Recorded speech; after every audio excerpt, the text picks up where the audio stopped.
My name's, as you know, Wajakoya. I'm a Kenyan. I was born in 1959, October 24th. My parents divorced when I was a young boy. And then a lot of things happened. Many years down, I found myself in the streets of Nairobi. And after that, I was taken by Hare Krishna, Hare Rama. Became a devotee, and they took me to school. And then Mr. Ramlal Sharma of City High School, Ramlal Sharma, the principal of City High School, who was also a worshipper in the temple, took charge of me and took me to his school. He gave me a small place to stay in order to go to school. Some jobs that I did, manual jobs.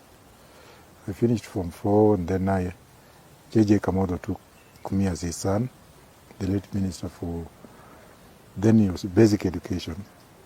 Jonathan Ngeno was higher education. Then he paid for my fees for Mumia's boys, Form 5 and Form 6, 80, 81. And after that, I did not have good grades to go to the university because it was a new school. But however I tried, I missed university by 2 points. Then later on, I joined the Kenya Police as a police constable, where I found people like Mbugwa, the current director, Deputy Inspector General of Police. I found the current regional police commander in Nyeri, and many others who are in senior rank.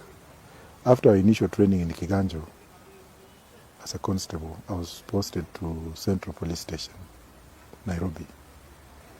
Then, after serving, we were called back to Kiganjo because of the A-level. And then again, I met my friend Mbugwa, the Deputy Inspector General, in the same class.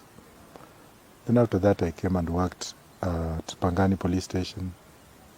Then I went to Kasarani Police Station. I worked for some time before I joined the Intelligence, Directorate of Security Intelligence. By then it was known as a Special Branch. Then having worked for many years there, I got a scholarship to go and study in KIA for 1 year, study French, with the current ambassador of Iran, Mr. Gatimu, George Wajackoya, who was also my colleague. Then after that, again, we excelled in exams at Kenya Institute of Administration, which is now currently University of Nairobi in Kabete, and went to University of Burundi for advanced diploma in French. Then when I came back, I was put to be in charge of Dr. Ouko. For the first time, I will speak about Ouko as we continue. I've never spoken before, but today I will speak, if you allow me. Because of the honor I have for the Daily Nation, I think this is the first time that I want to speak my mind. When Ouko was murdered, there was a lot of contradictory stories. Then I was commissioned by Mr. Kanyotu, the then director of intelligence, a good man indeed. I think he trusted me. And he asked me to find out from the system who might have been involved. And we did what we did. And then there was some attempt to cover up Ouko's story. But as usual, I was on the resisting side because you cannot alter or doctor the gadgets that we were using, especially the telephone communications that we were using by that time. I'm speaking for the first time because I'm going to be the president of this country, and people are going to ask, what did you know?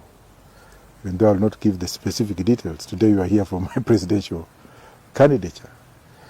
And when we found out what we found out and the coverage, those who wanted us to cover, and the change of guard in the intelligence by that time, when Kanyotu was retired, Kivuvani took over, things went upside down. And then I was detained, tortured properly. And it was as a result of that the U.S. Embassy, through Smith Hempstone, who was again agitating with the people like Raila Odinga, Paul Mwite, Gitobi Manyara, when they were agitating for change in this country. That's the time when all of us were circled, them from the political wing and us from the intelligence wing. So the torture was so enormous that I couldn't survive, so I was taken to hospital. Mockery to the Force Memorial Hospital with an envelope. And the main intention, I don't know what was in that envelope. But what I saw is that there was a big shock of a man who was actually there. I cannot name his name, but he was a good man. He was a brigadier doctor in the army in charge of duties at the Force Memorial Hospital. So he whisked me away in another room. And those who took me there was very suspicious. Probably that was an attempt to clear me off, because a lot of my colleagues were killed in different, and nobody has ever come out to challenge this. Well, after that, with a lot of issues that were going on, sometimes they could blindfold me. Before I was taken to hospital, they could blindfold me in a place I didn't know, then open my site at the city mortuary at night. And that's why I inhaled eczema. So that was maximum psychological torture, emotional torture. And as God may have planned for me to escape, the Americans through Smith Armstrong assisted me. They took me to wherever, and I found myself in Germany. I left by Lufthansa, cargo plane. I never knew what was going on. And am I boring you? No. In fact, I wanted to ask so much about the Ouko matter. Yes. Mm-hmm. Then I definitely ended up in Britain on the way to the United States, but there was a lot of things that happened which I'm not going into details. So the British decided to retain me, and 3 weeks after that, Ndolo Aya, the then Minister of Foreign Affairs, and Elijah Mwangali, the then Minister for Agriculture, were dispatched to London to find out whether I could be extradited back to Kenya. But as fate will make it, media, you guys, media, saved my life, because something went into the media, and Glenda Jackson, MP for Hampstead and Keith, and also some serious journalists from the Times newspaper in London, and the tabloids took over my story, and it became a trending story in London at that particular time, and that's what saved me. So I lived quietly. I was given a different name, and I was taken to a place of the homeless in Camden Town, where I stayed with the homeless people to cover me not to be recognized until it was right for me to now go to school. But then going to school was another issue. But I have also to thank Honorable James Orengo and Mr. Ward, the father of Julie Ward, for playing a critical role in sending my papers from schools here to enable me to go to school.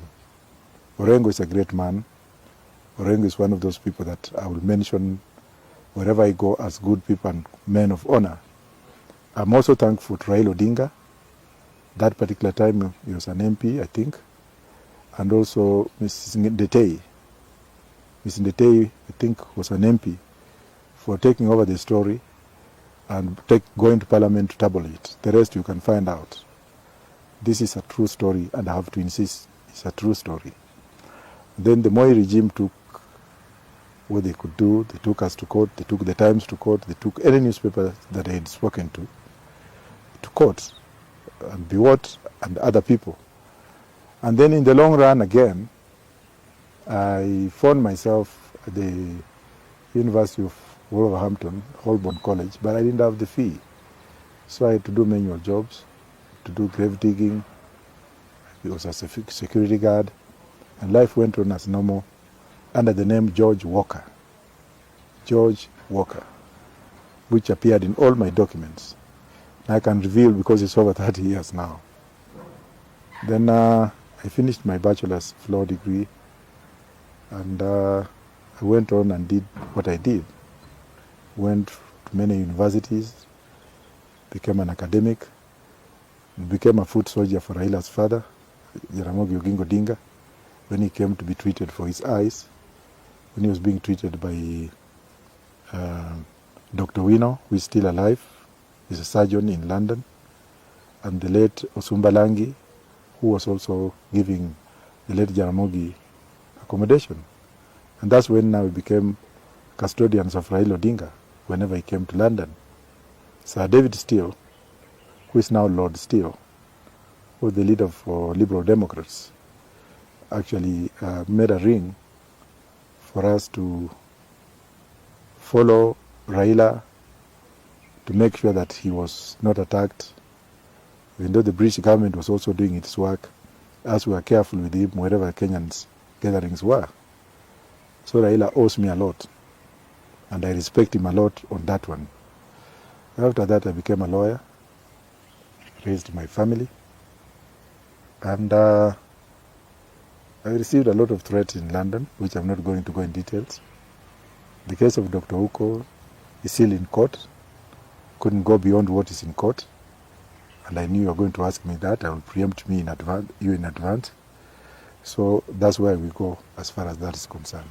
American, she works in the US, where she stays now, and I'm here. How many? I don't want to name. Probably when I die there will be more, so I'll be doing a disservice. You know, we lawyers, when we die, like my friend, the late Juma, a lot of children came out, but I believe that my children are just the same ones I have. I don't have any things out there. And I have a daughter here. Her name is Maureen, whom I had before I left. And we are in communication.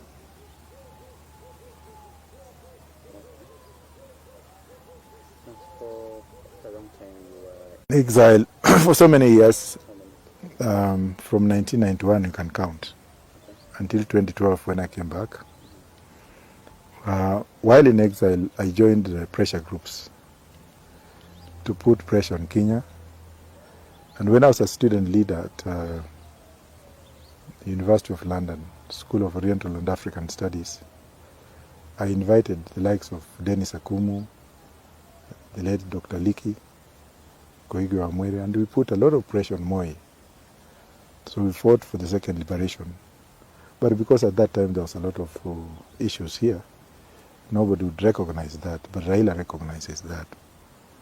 Then I worked quietly, and I went to various universities to study. And I became accustomed to being a security guard. I mean, that was the best thing, and digging graves. It gave me that harmony, whereby I could do my work. I loved it. I also worked at the Royal Free Hospital as a morgue attendant, where the late Wamalu, whose home is this one, was taken many years later. And I also watched those red buses. Let me say I did all the jobs that people do. And that was the best thing that happened to me. It matured me up. And I became involved in a lot of liberation struggles for South Africa, Ethiopia, the Eritrea. Also part of the Angola, involved in the Angola struggle. I was also involved in this SWAPO struggle. And I was also involved in the struggle here. We wanted to bring up change by force, by teeth, by arms. We did what we wanted to do, to bring justice. While the groups of Railas were fighting here, us with others were fighting from outside. And we were prepared. We were prepared to do whatever it could take to bring down the then dictatorial government. And that became something that has helped me to earn a lot of marks with world leaders who are struggling. We were also part of the George Rawlings group, pressure group. We did a lot of things in West Africa, which I'm not going to divulge. And we've done a lot of things in East Timor. We were part of the support group, supporting the Timorians to become independent from Indonesia by contributing money, so getting money and contributing. We have also done quite a lot of things in this Africa, the countries that I'm not going to mention. But when I became a practitioner, a legal practitioner, the crusade now changed from armed struggle, because I was agitating for overthrow of some regimes in different parts of the world. Then I joined Sub-Commandant Marcos to liberate the Chiapas from Mexico. I also worked indirectly or directly with the Sinn Féin, the Irish Republicans who are trying to fight in Britain. I think I was the only black one who was associated with Jerry Rawlings and McGuinness. And when the nation of Ireland became free, Northern Ireland became free, I think I also became free. And I learned a lot of things from people who are in exile. I was part of the Southern Sudanese Liberation Movement. Because I didn't have so much to do other than going to school, working as a grave digger and what have you, and then fighting to liberate and democratize some of these nations. So my hand is everywhere. I've been received by many governments as a true friend of the Sudanese people during Garang's regime. I've been received by the Museveni government. I don't want to go into details. I've been received by Nigerians as an advisor to the former president, Jonathan Goodluck. You can check those facts. I've been received in Ghana. And I remember when there was an attempted coup, so-called imaginary attempted coup on Moi, there are those people who were taken to Uganda. I was part of the team that pushed them from Uganda to Ghana. And that's why I've been very close to Jerry Rawlings. And I'm happy to be home because what we wanted has come to pass. Now tell us about how you came back to Kenya in 2012. Yes, I talked to my American friends. I talked to congressional members. I talked to some members of the House of Lords in London. And I also talked to some international organizations to speak to the Kenyan government to guarantee my return. Because by that time, Kibaki was the president, Moi was still alive, Biwott was still alive. And I didn't know what was going to happen. So my first coming to run for president was not realistic. It was to cover me, to be present. So one of the things that we planned out there is that I come and announce as a presidential candidate. Then we formed a political party which was refused registration. And I am thankful to President Kibaki, and I'm not going to go into details. What I know is that my security was guaranteed, and I'm also thankful to Uhuru Kenyatta, but most importantly, Raila Odinga, because Raila knows a lot about me, and Raila did not want to put me up front. He did not want to identify himself with me for my own security, because part of the people that I had named as killers of Dr. Ouko are still alive, of which I'm not going to name, but it was that time I was gagged by the courts. So Raila played a big role in my life here because, one, if he had identified me, or identified himself with me, could have been cooked meat. So his wisdom also kept me moving. And the Odinga family, I can assure you, even if we are on the ballot today, his pushing me aside was well intended and calculated. His father, whom I helped so much as his foot soldier, also encouraged me to move on. He used to call me Ruat. Ruat in my language means Shimos, and a small calf. He came one day and he told me, son, thank you. The only thing I can do for you, he liked to eat murenda and ile ugali ya wimbi. And he tell me, son, Mom, when I go back to Kenya, I'm going to speak to Masinde Mlito. Masinde must come and see you. Masinde will come and see you, Ogwebi. So we organized and Masinde came to see me through Oginga Odinga himself. And then things happened and he died. And I will speak on Masinde's issues when the right time comes as well.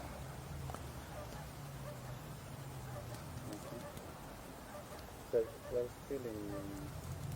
They are the remnants of the mentors. Of course they are there, but majority of them have died. Bad luck. I have nothing to do with their death. Some of them just died when I'm still alive. And What can I say? Unfortunately, they died when I had returned. Could you mind naming some of those who have died? No, I cannot, as I said before. Okay. When you assume presidency, will you revenge on the remnants? We shall decide to do when we arrive there. So what does that mean? Well, let's wait until I become the president, then we'll see what I have in my boot. I can't reveal because I don't know whether I will win or not. Now that you have stayed outside the country for so long, what's your allegiance? My allegiance is to God only, and God.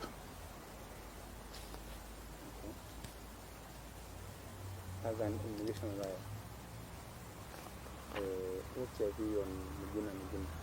Miguna is my client, and I wouldn't say anything. He's my client. Okay.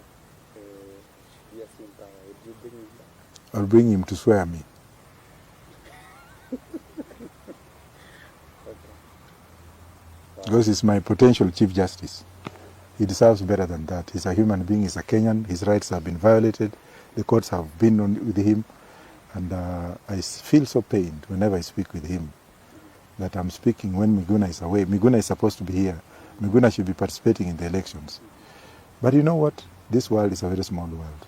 If you do something to someone and you pain that person, that pain comes back to you. We can say by what we have seen. From independence, there are people who suppressed others for so long, but what happened to them? Look at Njonjo when he was suppressing people. Where is Njonjo? Look at Gigi Kariuki. Look at Biwot. All these people who are suppressing Miguna are going to die. And Miguna will come back to attend their funeral.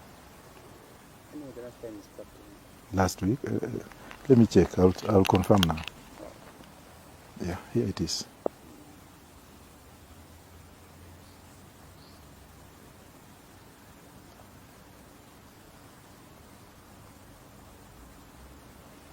You can see, even Saturday, I sent him this, and I even sent him an invitation to come for my inauguration, thinking that God will bring him. And then on Friday, that was on Friday. Now, here is communication. Where is it? When he said, Omwami, yeah, here. On Friday, 28th January, yeah, hello, it is 10:45 a.m. here. I've just called you, but there was no answer. That's Miguna calling me. Oh, yeah. And then I responded, just returned from Lamu to Mombasa. I had left my phone deliberately, and I think you know why. We can talk. So we talk. Do anything. Maybe you could have asked me whether I've stolen, whether I've been involved in corruption, or caused any scandals. My answer to you is that I've not done that. Number two, I don't want to speak for myself, but you can research. Yes. And I don't want to justify why. Because I'm a Kenyan, sane, and within the limits of Constitution. And then I don't want to say those that have helped because I'll be bragging. But I cannot say, what have I done? You have seen what I've told you. You have heard what I've told you that I was doing in London. Doesn't that just be enough? I thought you would add some. No. No. I don't want to speculate or to lie to the Kenyans. Because a lot of people come up and say, I want to be the president, I feel I'm fit. Let the people themselves decide by I talking to them and them listening to me and them making the judgment. But I'm not going to stand here and start chest stamping, I'm educated, I'm a lawyer. That's nonsense. I'm just that common person who is a grave digger, who is trying to make a living and justifying that I have a right also as any other Kenyan to join the process.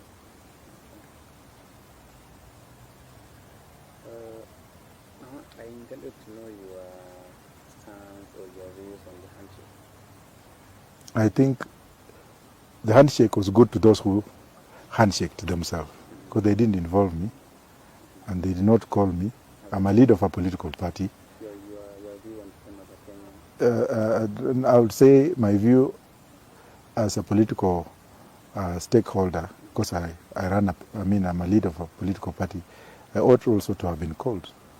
But the issues of shaking hands for 2020, and I'm looking at 2096, I'm looking at Kenya in sustainability. 50 years from today, where will we be? I don't want to look at Kenya on 2022 so that I can look at power sharing and what we can do. So I don't think whether I'm the best person to comment on BBI because I was not consulted. Okay. You are getting into a race that has so many people. Wait until we reach there because I could be a front runner.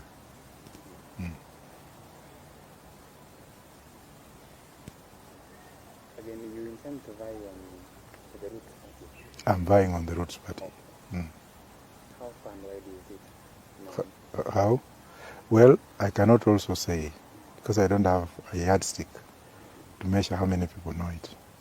I just had my NDC on Saturday, and I had 128 delegates from 47 counties, 128 here in Nairobi. So what are your manifestos? Weed. Number one on my manifesto is we have accumulated a lot of debt in this country and people are just playing. And the only way to bring it out, to pay off this and then investigate those who got us into this mess and take them to court, if not by firing squad, because it will depend, because I'm suspending the constitution. We need to grow weed as soon as possible for three things. Number one, exports for industrial purposes because of the pricing today. Number two, medicinal purposes. And number three, for heritage purposes. Heritage purposes will be decided by those who grow it, because they will also be involved. You cannot grow something that you cannot be asked how you want it to be used. So that will be up to the farmer to tell Kenyans that yes, I'm growing it, but then also I need it to be used this way, so that regulations can be tailored specifically to the wants of farmers and those who are consumers. But this notion of people saying that, oh, our kids are going to die in school, people are going to smoke it, yes, there's nothing wrong with smoking marijuana. I've never smoked, but when you legalize, I'll be the first one in the State House to puff it. And I'll also puff it after I've been sworn in, after we legalize. Now, one thing is this, we have cigarettes. Mr. Morris, what is the other name? Morris, the biggest manufacturers of cigarettes in the world, have been fined so many times in international courts for violating international health conditions. They have come up to re-advertise cigarettes, in that when you buy a cigarette today and you read on the package, it gives you the line of your death. They say if you smoke me this much, you're going to get cancer and you'll die. If you look at the products that are manufactured from ganja, allow me to make reference, you'll find out that the purpose of this is they are used for the healing of the nation. Healing of the nation. Jamaica has used it very successfully to heal the nation. Have you heard that Jamaica has mad people? Have you heard that Jamaica has buried many people who have died of marijuana? Let us not be carried away with the smoking aspects of marijuana. Let us concentrate on the economic and commercial value. When you look at hemp, hemp is one of the most viable products that makes the strongest paper, very high quality paper, very high quality fiber, and they also they give very, very efficient medicine, which is now used by PISA to cure corona. And that's why PISA in 2020, they bought up a cannibalist company for $670 million US dollars, I think billion of US dollars, that they could stabilize the community by manufacturing a drug that was viable. If you look at America, for example, today, they are doing away with painkillers. The states that have legalized marijuana have been given an option to do it for medicinal purposes. We don't have a lot of lunatics like we had before, and this in accordance with scientific research. All you need to do is go in the shop, get it prescribed for you, and then smoke it. That's number one. Number two, most of multinational corporations in New York now are opening up smoking hours for their employees, in that employees now can go and smoke marijuana in designated areas. There is also precautions that have been taken in the US whereby people in particular trade are not allowed to smoke marijuana while on duty, pilots and people in transportation businesses. But that's not what I'm looking at. What I'm looking at is the commercial importance of this industrial manufacturing that includes ropes, textiles, clothing, shoes. And the best part of it is that it's a natural solution for soil replenishment and decontamination. Where marijuana is grown, it doesn't need manure. It's grown in such a way that it grows itself. It's a God's plant. It's a plant that cures the environment. But when a white man came, what he did was very bad. Well, he found out that green gold would make African countries to prosper. They had to put a note on it and say, this is bad for your health, this is not right, this is repugnant. And the late Professor Ouko would turn into his grave when he hears the words that I'm saying today. Repugnancy clauses were put in that those who associate themselves with marijuana are evil. My great-grandfather, Luchiri, whom I'm named after, lived for 110 years. He had 50 wives, and he never went to hospital. And if you look at his sons, including my grandfather, they lived for a very long time because they used to use it. Now, in our community today, you find out that 90% of our people here smoke marijuana indirectly. But what is intriguing is the debt we get every day. We borrow 2 billion shillings every day. The Chinese have come in this country and they're taking over Africa like hell. The debt that the Chinese has given us, it will take us 100 years to pay. And if you look at the kids who will be born tomorrow or day after tomorrow, they will be born in debt. The collateral that the Chinese have been given will take over this country. This has given the Chinese free will to do what they want in this country. They walk freely, they don't speak our language, they even discriminate our children, discriminate us in their restaurants, and then they put a small rail, a small tin, a small line, a small metal from Mombasa to Naivasha to put up indigenous Kenyans businesses like transportation, where the issue of monopoly comes in. I'm going to pay off the Chinese in a very short time because one sack of bananas, another one of fish, another sack of vegetables, and a sack of ganja. Which one is of more value? If you look at ganja, one sack is about $3.4 million US. So if you grow 1 acre, or you go and zone areas like Mount Kenya, where it grows itself, Kisii, Bunyore, and Nyamira, 1,000 acres will be enough. You grow it, since it grows only for 4 months.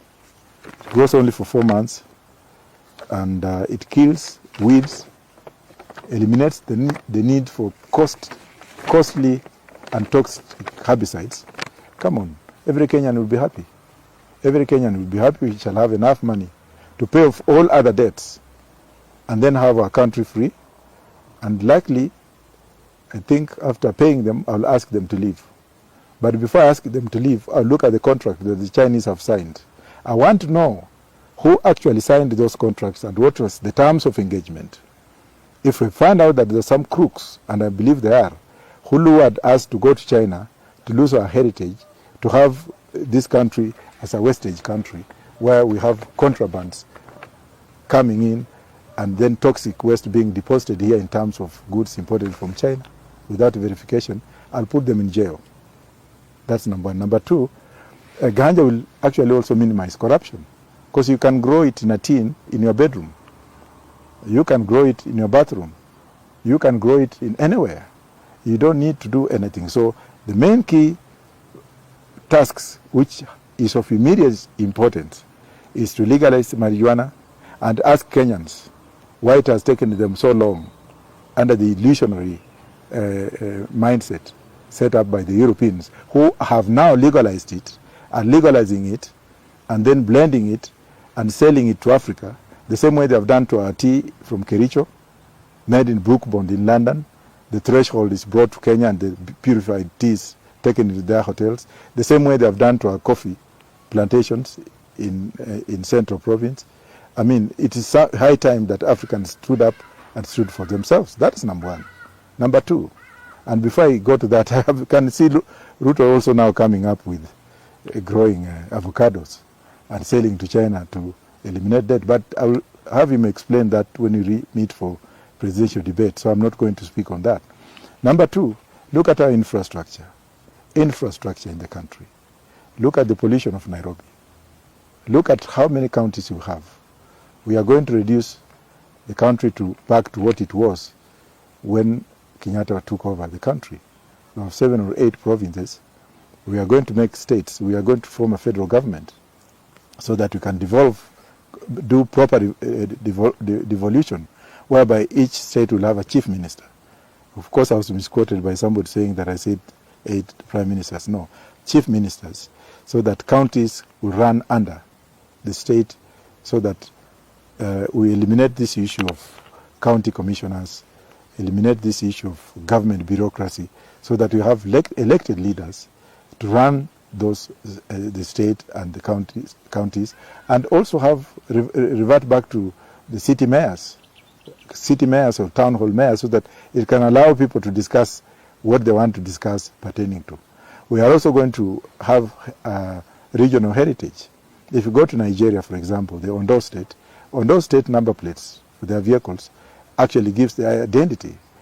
Somebody is driving knowing that I am from Ondo State. But the most fundamental issue when it comes now to my administration will be federalism and instrumentalities of federalism, in that if you have freeways passing from one state to another state, they will also have to pay taxes as they go on. We shall have federal tax and we shall also have state taxes. But we shall only have these taxes up to the time when we shall accumulate our first harvest in Bangi, which will actually minimize. And also working conditions. The Muslims are deprived of. They are the most deprived of people in this country. We need to have them given a free Friday to worship like any other person. Then we need the Seventh-day Adventists to worship on Saturday, as they always do, and other Christians, Pentecostals, Roman Catholics to worship on Saturday, so that we have some kind of freedom in a 24-hour economy. A 24-hour economy where people will work on shifts and move on, but then on Friday, Saturday, Sunday, they have time for their children and time to do what they want and for their leisure. And then also, we have to look at this constitution. We need to suspend it for 6 months so that we can go back to Kenyans and ask them what went wrong with the judiciary arm of the constitution, what went wrong with the legislators, what went wrong with the executive. Look at the judiciary. It has ashamed us. And I'm not ashamed to say that because I'm one of the senior lawyers. And as a matter of fact, today I was teaching more than 200 advocates in whatever I was teaching them this afternoon before coconut. Mnazi imetumika kwa miaka mingi sana na watu wa Mombasa. Tafadhali tuwarudishie watengeneze pombe yao ya mnazi, wauze, wapate faida. Ukienda in terms of agriculture also, look at the fishing. This is a shame. This is a shame. The Luo community has been deprived of a lot of economic rights, and I'm singling them out, not because I'm a Luo. I am not a Luo, but I'm speaking for those who have voice like. Why would we have a fish processing plant in Thika on fish that has been mined from Lake Victoria? And then after processing is when it's taken back to lowland to be sold at an exorbitant price. For God's sake, why? That's a question somebody needs to answer. Which means that when it comes to fish farming, we shall have an inclusive policy, cooperative societies, and we shall have enough money from marijuana to empower fishermen to do what they have to do at the lake, at the source. Number two, we have indigenous lands that grow some very excellent rosadiac treatment roots. Mukombera is something that is very, very key and valuable to a Luya. Now you can see that it has been patented by a certain company in America, which has taken over traditional rights. If you come to infrastructure, let us go to states and ask the states to do to debate on what they want to be done in those regions. Tourism industry is what makes us to move on after agriculture. Are we taking care of our animals, or are we extinguishing them and taking land away from the indigenous places where animals can move freely? How much do we get from that, and how do we account for it? Nobody's telling us how much revenue we got from tourism last year. So that's why I want to empower states like Rift Valley, for example. We've been in charge of Rift Valley resources, in that whatever is mined from or whatever is harvested from a region has to be debated in parliament or in state parliament, so that the people themselves decide how much do we give to a federal government instead of the status quo. Like currently now, what normally happens is that money is harvested from counties are taken to the central government, to the treasury. For the treasury now to count how much to give back. Let us give money proportionate by empowering those who actually are the main beneficiaries to have a say as to why they want to develop themselves and develop their own budget. Let it go small to the federal government, and if federal government wants to actually raise funds, let them come up with a regime of double taxation. They can have foreign federal funds because of instrumentalities of commerce, whereby goods moving from one county to another county, if from one state to another state, in that case in my government, let the state tax federal line of engagement, instrumentalities of commerce, and let also the federal government also tax. And that's the only way that they will be able to raise their funds. Now, when it comes to manufacturing and middle-class economy, which we are going to create, let us look at the tax rebates. Let us move cities to other areas, semi-arid areas, and then give them tax rebates. Let's actually have a tax regime, a free tax regime that will attract investors in areas like Marsabit, in areas like Isiolo. In my opinion, we are going to ask Kenyans whether they want a new city, so that Nairobi can become a commercialized industrial city. We need an administrative city, so that you can move away all these members of parliament, what have you, to put them there to engage themselves there, that we minimize corruption. And after all, if we do what Tanzania did with the Dodoma, which is the new city of Dodoma, it built parliament there, it built government infrastructures there, and it also put a housing system for members of parliament when they are adjudicating. But what about industrial, what about agricultural privatization? Let's privatize. Let us have a privatized and competitive economy. The issue of Minister for Agriculture staying in Nairobi with a lot of officials in Nairobi should be devolved to the states, so that we can actually have people to become stakeholders, to buy in, stay in, and be part of it. Let's look at the 50-year economy from today, sustainable economy. We have energy. We can harvest energy and do away with the electricity, geothermal. Let us look at the sun and harvest from the sun. Let us go to the moon and find out what is there, so that we can see whether we can have an economic, is it economically viable for us to start space exploration? What about energy coming in with the internet technology, so that we can actually reduce the cost of traveling every day to work, so that we work from where we are, like what has happened in Seoul in South Korea, and what has happened in Japan, as well as Singapore, which was a very poor country, as well as Malaysia, which was a very poor country, poorer than Kenya, borrowed from Kenya to become rich, and us, we stayed in corruption, cocoon of tribalism, and what have you.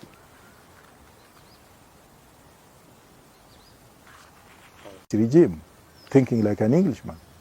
And look at the security forces in this country. Look at the police. The police are the most deprived of human beings in this country. It is planned for them.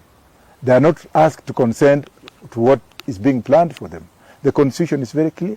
Stakeholder engagement is part of our Constitution. When somebody decided to make those ugly uniforms for the police, after he toured China and he came back and saw Chinese in blue uniform, and then you drink there and you say hallelujah, how do they speak? Onichiwa, you come in and now you sit after you have taken whatever you have taken, and then you say, no, from today we shall constitute a commission on police to come up with the police reforms. And then part of what you have brought from China is Chinese uniform, making our policemen look like whatever. And then you come up and you also say that policemen now can go and stay in estates. You don't give them enough remuneration. What can 15,000 do as house allowance for a police officer in Nairobi? Look at the guy who died, one of the officers who died who was murdered recently from the Ruto's team, the police officer who was actually guarding Ruto. Where was he murdered? In a bed seat, because he couldn't afford. And he was a sergeant in that case. If you get a sergeant in Britain, he stays like a king. That's why we're going to have equity for the police. You leave Kiganjo, you are given a loan to buy a house to settle your family, or if you choose to buy a piece of land to settle your family, so that you can have morale to serve the nation. Not you now being transferred from Masai Mara, I don't know, to Elwak police station in Garissa or in Northeastern or in Mandera, and then uprooting your family with you all the time wherever you go. And then when you come back, especially when you have been transferred from hardship area to Nairobi, you are not given a grace period to actually relax, like what happened in the army. What happens in the army? You come in from Mandera tomorrow, you rest for 2 days, tomorrow you are told go to work. You have not had that time to adjust. And that's why you see a lot of things happening in the police. And then people say, police quiz wanajishutu wenyewe. Let us find out. Let us find out the treatment to the police. Let's have counseling services for the police. They are human beings. They work like any other person. Let us remunerate them the way I'm going to remunerate scribes, journalists. Journalists are the least paid. There are many. It's a profession which is the fourth estate in this country. But guess what? The media monopoly by a few individuals who own almost everything. I'm going to cut down on that so that journalists will become stakeholders wherever they will be working, to have that ownership in them.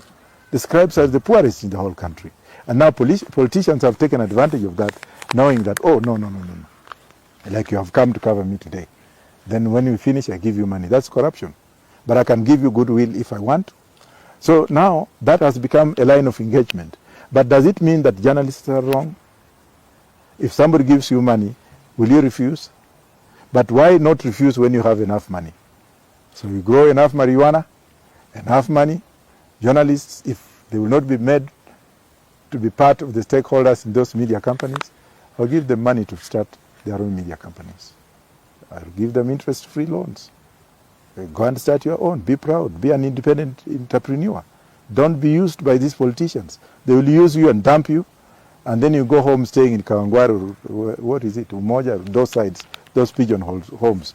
Yet you are a man of profession who has gone to the university, can't even afford to pay your own help loan, which you have taken. And I will rub off the help loans for students when we get enough money from selling our wheat, making our country free. I will be a minister for immigration, because immigration has become a laughing stock in this country. Foreigners are treated very badly when they make application to naturalize, to vary their status. It takes forever. I'm dealing with the cases here in my office where people who applied for citizenship 8 years ago have not even found out where their soul is. Because when applications go to the immigration, they are not told of the procedure. They are not assured on when to come back or when their matters will be resolved. Sometimes they are told, oh, it went to the intelligence. I'll remove the intelligence from the immigration. I'll want systems that work, where foreigners, when they come in this country to invest, let them invest with the conditions that can make them spur the economy. I'll also look at the Indians. They've forgotten the Indians. They've been used as sources of corruption. If you go to UK today, you'll find out that the Indians have boomed up the UK economy and the American economy. And how have the British government rewarded them? The Chancellor of Exchequer in London today, who is likely to be the next Prime Minister, is of Asian origin. The Minister for Home Office, Secretary of State for the Home Office, which is a very powerful docket in the United Kingdom, is Ms. Patel, an Asian. The Home Secretary for Health in England is an Asian. Sorry, I'm going too far. And yes, and also the Mayor of London is Asian. If you go to London, the Vice President of the US, if you go to the US, the Vice President is actually Asian. In Canada, the Minister for Defense is Asian. Yet Asians here who contribute, they contribute, or they do the 70% of manufacturing in this country is done by Asians. They're very hardworking, most of them, and yet you cannot even appoint them to any portfolio to encourage them not to export money outside the country. And when they are fleeing the country, exporting money, you call them to be what have you. What are we going to do to have them invest here? Professor Wajakoya has the solution. The Minister for Trade or Commerce will be of Asian origin. My ambassador to India will be a Kenyan Asian. My ambassador to Pakistan will be a Kenyan of Asian. And I'm not the first one to have done that. Museveni has done that. And that's why the economy of Uganda is booming. The relationship between India and Uganda is overboard because the ambassador, the Ugandan High Commissioner to India, is of Asian origin. Let us have these people, recognize them, and also give them their stay. A lot of Asians are paperless. A lot of Somalis are paperless. Yet we have the Congolese people coming in. We have most of foreigners who come in without proper documentation. If you go to Kitengela right now, you'll find a lot of businesses that ought to be done by indigenous Kenyans, not foreigners. And I will be very, very tight on those illegals who come in this country, who want to take advantage of our jobs, who want to take advantage of our situation, who want to export money from here, especially the Nigerian crooks. I'm not talking of the Nigerian in the mainstream because I'm a friend of the Nigerian government. But I'm talking of those crooks who come here and then now make this place to be a drug peddling issue. I'm going to find out from Kenyans whether they will want us to bring in the death penalty so that all the drug pushers will also be shot. They will face a firing squad. They will be given right to be heard. The due process will be followed. And if they are found guilty, why not just shoot them? I'm not afraid to say this because Singapore and the very, very China that has come to revamp our country, if you found corrupt in China, you are hanged or shot. And nobody talks about that. Now when I talk like this, people come out and say, oh, that man has been sent, he's a madman. Oh, let us do like what is happening in Britain. Come on. Come on. If Britain has legalized LGBT, homosexuality and what have you, and lesbianism, and they refuse us to legalize ganja, what is good in that? Even though I have nothing wrong with lesbians and homosexuals, they are people. If they choose to do what they want to do, that's none of my area. My child could be one, my daughter could be one, my brother could be one. I'm not going to interfere with that as their human rights. But what I'm saying is that there are some bad manners from some other countries whereby if we want to do our things our own way, the Christian indoctrination into us, this is bad, this is wrong. Now it's good. You'll see Kenyans clapping like sycophants and saying, the Brits have said it's good, bring it. Let us stand as indigenous Kenyans for this country. And for those who are corrupt, those who have looted from this country, you'll run and run even if I die today, but you'll not hide. You'll be found out. Dung report, top of my agenda. Marijuana, top of my agenda. The crooks who have stolen maize from Rift Valley, top of my agenda. Those now who are saying that they want to export avocado to China, let them tell us how they are going to grow it. If the issue of fertilizer is still very fresh in our mind, the issue of maize scandal in Rift Valley is still very fresh in our mind, the issue of recycling civil servants will also end. I will not want to, and I will not do it. I will ask Kenyans to appoint some of these people. I will appoint somebody and ask Kenyans to give their thoughts about the person. Not this thing of saying that, oh, ESCC, what is that thing that you have? There have been that organization or group that sits in Integrity House, that they are the ones now to look into and to investigate you. Mine, wananchi ndio watakuinvestigate. Ukiwa mkora huko Bungoma ama Mumias mahali nimetoka na umeiba, wananchi ndio wataripoti wewe, waseme huyu mtu ametoa wapi, and you'll have to stand for yourself. Look at what has happened in the KPL, the Kenya Power. Look at what has happened.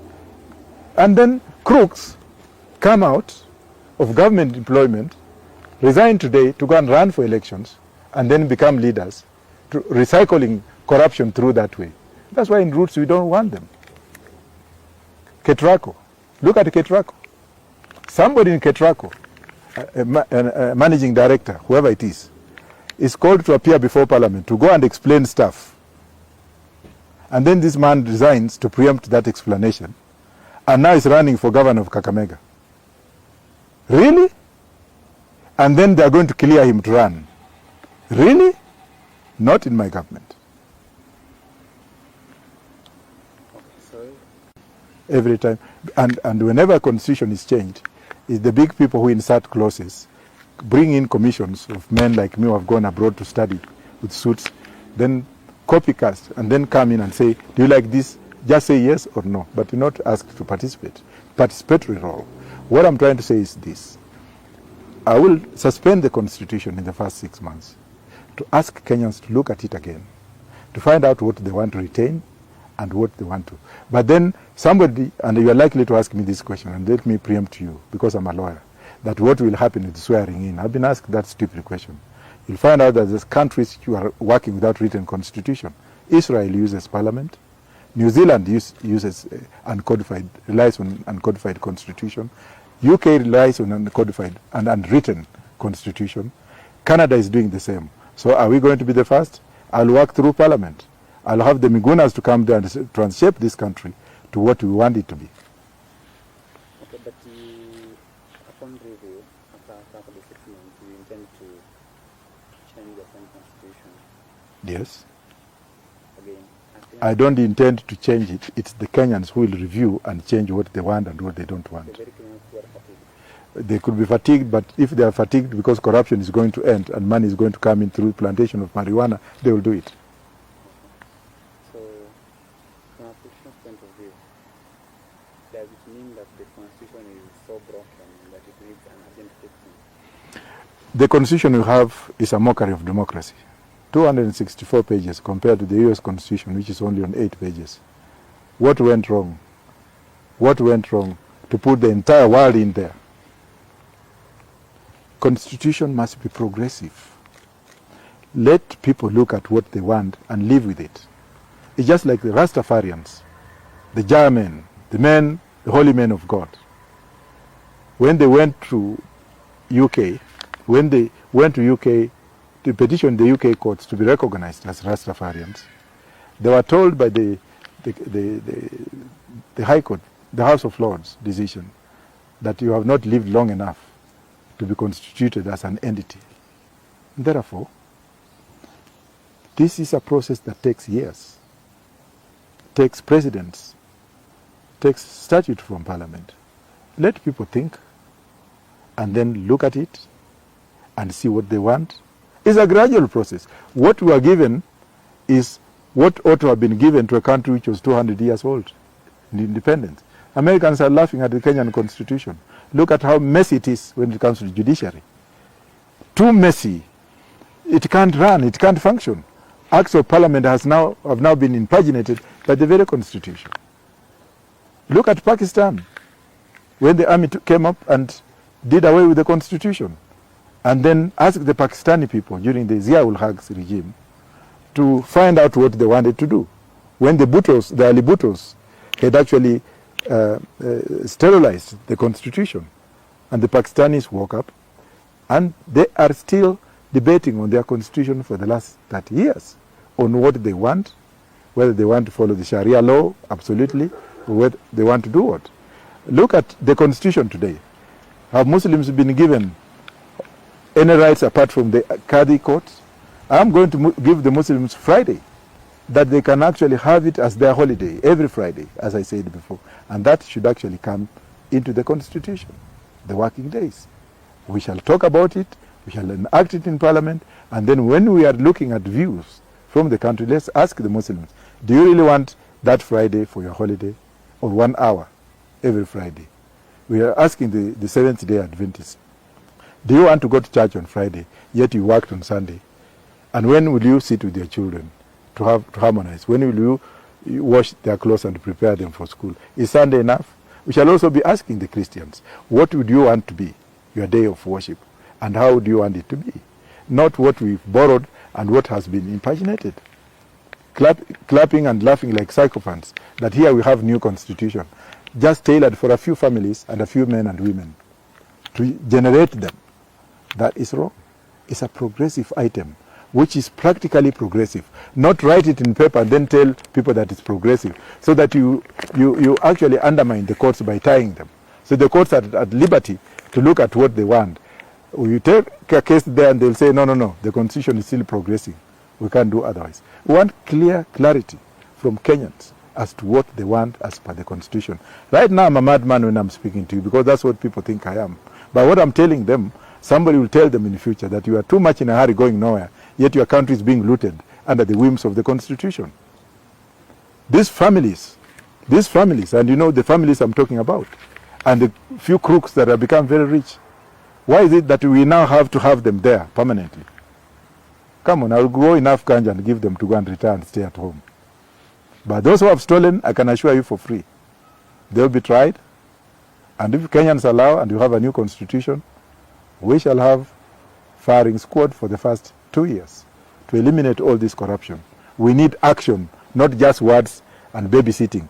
Another presidential candidate the other day had saying that, oh, no, we can't go the ganja way. Ganja is bad for our children. We shall now recoup that money that has been stolen to pay Chinese debt. But that money has been taken as a loan. How are you going to recoup? And then how are you going to pay the loans?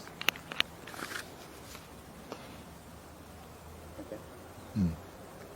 What do you think would be the price of suspending a constitution? There's no price. It will be suspended and I will be the president sitting there and the parliament will be there to help me on the way forward. The issue of cost will not arise because it's better we do something and do it once and for all to guarantee the rights and the freedoms of Kenyans from not being stolen from than crying cost and then getting the country looted every day with a debt that is not sustainable, the debt that is going to put the entire generation under type. Collaterals, Zambia, the port is gone. Zambian newspapers, the Chinese have taken them. And you know that now in Zambia they are printing newspapers in Mandarin, forcing Zambians now to study Mandarin to become black Chinese Zambians. Come on, this is a joke. So, in a country that a rule of law for 6 months. Who told you? In Israel, do you have a constitution? Do you have a constitution in Britain? Do you have a constitution in Canada? Written constitution? Do you have a constitution in New Zealand? We have parliament. We shall have parliament that will be sworn in, and parliament will be given legitimate authority. It is parliament that even looked at the constitution to implement and to make rules to run the constitution. There will be no chaos. Who says there will be chaos? How many times has Uhuru suspended ministers? Did the country not run when the ministers were suspended because of corruption, and then he returned some of them again, having been a commission having been formed to look into whether they were corrupt, and then, come on, we can do without. Kenya has reached a breaking point. It's either do or you don't. If it's not done too soon, this country is mortgaged in China for life. Talk about your 4-day working plan. Do you think Kenyans need to work more? They need to work more, but they need also to relax more. Don't you think they need to work more? Now, what difference will it be between Monday and Friday? When somebody wakes up in the morning and is staying in Kiambu working in Kitengela, by the time he reaches Kitengela, he's taken how much on the road? Then he works, there's tea breaks, then after that there's lunch break, then after that going home. What production is there? We shall have a 24-hour system of work, but for 4 days. There will be no fatigue there. In fact, people will be re-energized and rejuvenated, because now in UK, they have passed legislation for people to work for 4 days. Are they fools? How do we actually have a human being rejuvenate himself? When he works for 5 days a week, and then one of the days he goes to the church, what is he left with? Let's give him a day. Let the Muslims come up and say, okay, we have been discriminated again for many years. We only worship for 1 hour every Friday. We have the whole day. That in itself will give them energy to go back and work double. Because we shall also work out with working times. Will we cut out lunch break? Or will we cut out a tea break? And what time will you come to work and what time will you leave? All that will be worked out by my regime. Okay. The people fund themselves. I had 128 delegates that came. Trust me, even from Sengwera. Those people from very far end. They said, Mzee there, Mr. Rotich. Mr. Rotich said, I'm a Sangwer. I've been deprived of my rights as a Sangwere. I'm not recognized by the Kenyan government. But if this man wants to recognize me, aliuza mbuzi mbili na alikuja. People have been funding themselves, unfortunately. It's like Narendra Modi's campaign. That's the style I've taken. If I want to go to Kajiado, the Roots Party Kajiado delegates will send me a vehicle. That's what I've been doing, for your information. I know that the intelligence is around me, listening to my phones and doing what to know where I'm getting money. It's not that I'm getting money anywhere. I'm telling you that the Roots Party members and sympathizers, and especially the young people, they are over the moon. Like I've been, I was invited in Mombasa the other day, and somebody paid for my airfare.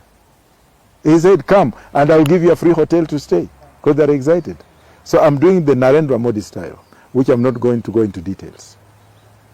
Okay, so then in a layman's language, what's your source of income? I'm a lawyer. You've seen my office. I have a law firm here. I'm also a lawyer in UK and the US. And I've worked for many years because I'm 62 years. So, again, what are you doing to reach out to the lecturers?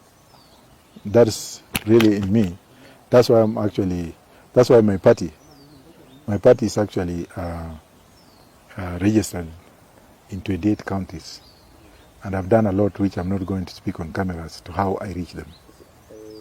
Those whom you want to violate against the week on the trail, if they move in front of you, transversing the country, so are you doing that? Well, I don't necessarily need what they are doing. Otherwise, I'll be recycling myself like them. I have been doing, not that what will I be doing. For the last 2 years, I've been out there talking to the people individually, groups of people, and what have you, and I'm not going to. I speak issues. I don't go to thump my chest and have small kids coming and dancing, and then going to dance there. Then after that, you are not telling me where you got the money from. I'm looking at them and laughing. And trust me, out of the two, and myself and others, only one will be a president. And then we shall have to ask for accountability. Some of those guys have stolen money. Some of them are government projects. Some of them are using government machinery. What do you want me to do? To be like them? I will not. I'm asking Kenyans, I'm talking to Kenyans, who, if you look at the internet, you can see a lot of Kenyans around the world rejoicing, and around in ghettos and what have you, rejoicing and forming their own songs, and they send me those things, and I'm like, are these decoys? Having been in the intelligence, I look at things twice, not only once. I'm never excited. I have to look at something twice to find out where that source is. So maybe that experience also in me is helping up me reach out. Where did the 128 delegates come from? In the launching that I did in Nairobi the other day, they came from the entire country. I have my system, which is working for me. And the media is also good, but it can also be destructive, so let me not rejoice. But I can thank you also for making me reach out. And then would you mind sharing your campaign plan? Not at all. You had it for this. I have my plans which I am not sharing with anybody, apart from those closer to the campaign. The secretariat? I also have a secretariat. Most of my things are chini ya miti. Recruitment? Eh? How do you recruit? Recruitment, I think the best thing I can do is that I've recruited, right now, I think I could have brought it to you. I have 58,000 members in Roots Party. 50 to 58, I think I will show you. I have it. I've been recruiting, I've been on the ground. So 58 of 22 million Kenyans. No, according to the Political Parties Act, each political party is supposed to recruit in 24 counties 1,000 members each. I'm talking of the political parties dimension. But when it comes to the country, I have... So, well, as you surpass that, Yes. then you need close to 50% plus one Mhm. of the 22 million voters. Yes. Now, How then will you reach that? Migori alone I have 6,820 registered members. Go to the registrar of political parties and find out what ODM, the main party, has in Migori and UDA. In Nairobi alone, I'm number 3 in registration. In Narok, I'm number 2. In Rift Valley, in some of the counties, I'm leading. So yeah, we have the list. You have the list. I cannot share, but unless I ask the registrar of political parties to send it to me. But let me also tell you this: it is not the registered members that vote. ODM has had its own traditional base. Whether people are registered or not registered, they will still vote. When it comes to voting, it's not members of the party that vote for you, it's Kenyans that vote in general. But for purposes of registration, yes, you need at least 1,000 members per county, 24 counties. I'm in 28 counties, fully registered, but I'm in 42 counties, missing a few here and there, which means that I've got my own system within counties. So when it comes to voting, let those who have groups, like I was in Uhuru Park the other day, it was full and I was not covered. Why? It also depends. The media has already shunned me away. Maybe because of marijuana is now when I'm being called. But those people are very oiled and they have oiled the media. So do you want me to be like them? There are Kenyans who are actually looking at me. I've gone to places I've never been covered. How sure are you that I was not in Pokot the other day and only TV47 covered me and K24? Say? No, Nation did not cover. They covered me only the other day. But on Nation TV, Nation newspaper, you covered. Maybe digital, which is not read by people who don't have TVs. That's what the media does to me. There's the issue of convergence in the media. Why do you see yourself in the race? As a winner. Do you believe you stand a chance? 100%. I just double No, I'm not a joker. I have never joked in my life. That's why I have so many degrees and I go to school to study to come out. Even recently I went to Nairobi University to do another degree, which I didn't have to. So I don't joke in my life. You did to prove a point, right? Yeah, because that's me, a policeman, a chokora. I have to prove myself even to... It's only my wife whom I didn't have to prove herself to. Because she looked at me and she said, this one, let me just take this one. But everything that I do, I have to justify. I'm not man enough. I cannot win the election. I don't have choppers. I have not stolen from this country. Some are even telling me to steal so that my name can go out there. And I've told them I'm not stealing. Some are telling me I'm mad because of marijuana. I'm telling them that if I'm mad, Americans are also mad. The Brits are also mad. And I'm telling them that if the Brits and the Europeans can legalize homosexuality, then who is more mad than the other person? Okay, so you intend to move the city rather the capital? Let me not promise what I cannot do because I'm not a politician, but I'm a performer. And I've always done what I've promised. For the last 62 years I've lived in this world. Whenever I promise you something, I'll do. You ask my ex-girlfriends, will tell you that, oh, this man, I could promise something atafanya, and I've done it. Ule aliyezaa mtoto na mimi mtoto wa kwanza, nilipromise yeye nitarudi nitalinda hiyo mtoto. Unfortunately, mtoto alikuwa mkubwa, sasa singebeba lakini nilisema wewe ni wangu. So I always promise what I do. Like I promised marijuana, as soon as I take over, and I have enough MPs in parliament, pass legislation, I will be the first one to grow it in Uhuru Park. Hiyo maua inagrowiwa sijui Nairobi sijui nini atukurembesha barabara. Hiyo yote itakuwa ni bangi. Ndio ukikimbia asubuhi unafuna kidogo ukienda mahali unaenda. Kwende huko kabisa. Ajali barabarani hata alikuwa anakunywa anavuta bangi. Mlevi. Ama mama ametoa mimba because alikuwa anavuta hiyo kitu ku cool down, mtoto ametoka. Wakwende huko. I've spoken about education, spoken about healthcare, spoken about developing infrastructural development to the states, which will have counties within, will have state highways, federal highways, and county highways, so that we shall develop planning in that if it's a road passing from one state to another state, that will be a freeway whereby those passing on those roads will be policed by the federal police on freeways, on highways. Those in the counties, we shall have the county police to man the situation there. And then we shall also have the state police. So we shall devolve our police units into different categories so that we can have service rendered to the people. Similarly, in health service, we shall do the same. Now when it comes to education, definitely parents will have a bigger say and a bigger role as to what they want their children to be. But we shall no longer go for the smart education, smart card education. We shall have to go into technology, utilize technology, advance ourselves to become, to be exporters of technical education to other parts of the world. When it comes to nursing, we shall have a different system that we can export our nursing. But more importantly, that I forgot, people in the diaspora. We shall have a special ministry to cater for the diaspora, with the people from the diaspora playing a big role in economic development in terms of, like, number one, the Minister for Diaspora will be from the diaspora. We put people like Jeff Koinange, who have been in the diaspora, worked in the diaspora, know what the diaspora means, and who are here. Instead of going to appoint the Itumbis, who have no idea of what the diaspora means. I will have also people from the diaspora to chart their ways forward, to give them tax rebates, invest in Kenya for the first 5 years, do not pay taxes, but if you can guarantee employment, you can guarantee certain investments.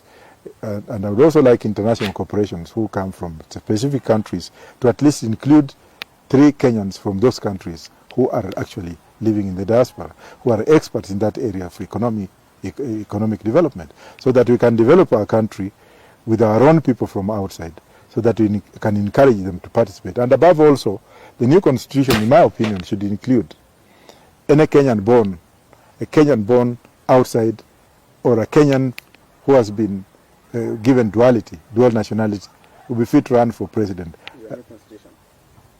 On the constitution. Okay. Allowing the diasporas to participate in the elections fully up to the president. Because right now they're... Well, I have not read those things, but I've seen some of them for willing Kenyans now to write things for me, and if they're writing things for me, it's okay. But they have not come to me to apart from writing what I've said on the press. Okay. I have not given a list outside, so there's no need to verify what I have not given. You know, there's a lot of propagandas and people write what they want, but who cares? No, I'm not confirming what has not come from my office, because anything that might have gone out has not gone out yet. Okay. So why would I verify what has not gone out? Are you holding too much until it's very late and you bad thing with so much information? No. I'm doing what I'm doing, and I'm releasing what I'm releasing, which is for public consumption. How about the press? Because you see the press of everything to the press. No, that's my secret. Yeah, I cannot release wheelbarrow today and run around with it. And when I see that I've lost ideas, then I go to avocados. I don't work like that. The information I've given is enough. My manifesto is very simple. I've just given it and it has gone viral. Do I need to have to give a lot of things? Maybe tailor what I've given to expand on it. No. I'm not going to look at it because I've not given. No, the other question. Are you prepared for the roll ahead? For the? Are you prepared? For what? The roll ahead. Yes, definitely. Yes. How prepared are you? I cannot tell you. I'm prepared. I'm ready. That's why I'm talking to you. Then when I finish with you, I'm going to... When I finish, I have other people waiting for me in the countryside and even abroad. So I'm prepared. In a scale of 1 to 10, how prepared? I'm prepared 10 to 10. Yes. Thank you so much. Thank you. Thank you.